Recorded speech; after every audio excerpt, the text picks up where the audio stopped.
камъкът тежи там, където е на мястото си.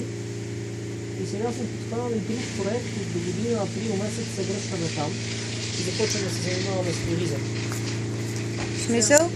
Смисъл екстремен туризъм само. Екстремен. Имам един джип, който не ми трябва в момента. Вие сте неуморни. Не ми трябва един джип в момента. Джип пикап. Това е 5 леска и изобщо да направим тези да возим до 10-12 км.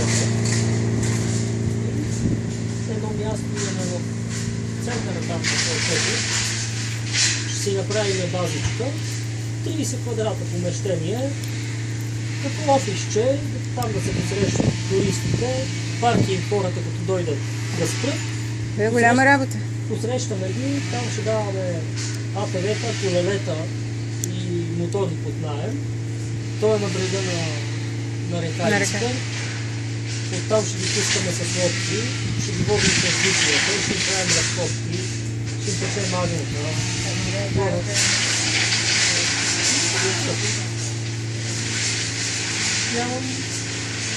Примерно, днес аз съм дошъл да работя, защото нямам практически друга работа.